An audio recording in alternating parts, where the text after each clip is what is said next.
তোমাদের সাথে পার্ট 2 নিয়ে চলে এসেছি, যেটা তোমাদেরকে বলেইছিলাম কালকে শেয়ার করব পার্ট 2 নিয়ে।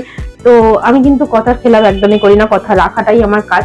তো যাই হোক, এখানে প্রথমেই শুরু করলাম আনবক্সিং দিয়ে, যেখানে এনার আনবক্সিং দেখে তো মনে হচ্ছে যে রিটার্ন গিফট আনবক্সিং আজকে আর হবে না, তুমতে না হো পায়গা টাইপের একটা।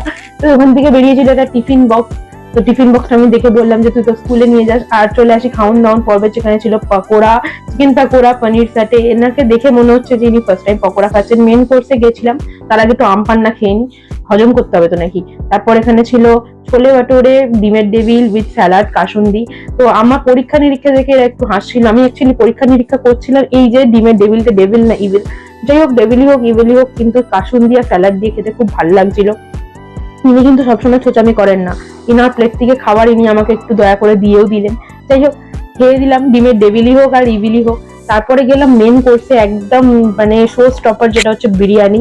যেটা হচ্ছে সব যাকে পেলে বাকি সবাইকে সাইড ক্যারেক্টার মনে হয় প্লেটের। মানুষের লাইফের স্টোরিটাও এরম হওয়া উচিত। আমার লাইফে আমি মেন ক্যারেক্টার, তার সাথে অ্যাকম্পানি করার জন্য চিকেন চাপ থাকতে পারে, বাট চিকেন চাপটা কিন্তু মানে ম্যান্ডেটারি নয়, এটা অপশনাল, ঠিক আছে। বিরিয়ানি শুধুও খাওয়া যায়। ইনি দেখো তারপর একটা কর্নাটো নিয়ে আবার ছোচামি করতে চলে এসছেন, যে দেবো বলে দিল না, ওই জন্যই ওর নাম দেবলিনা। যাই হোক, তারপরে সন্দেশ আর গোলাপ জামুনের সফটনেসটা দেখে মনে হচ্ছিল পুরো চুমু, একটু আঘাত করলেই যেন ভেঙে যায়, ঠিক তোমাদের মনের মতন। তারপরে একটু মিরার সেলফি, ও থুকুরি মিনার ভিডিও করে চলে এলাম। যাই হোক, তো এত খেয়েছি, এবার তো একটু হজম করতে হবে নাকি, তো জল খেয়ে শেষ করলাম।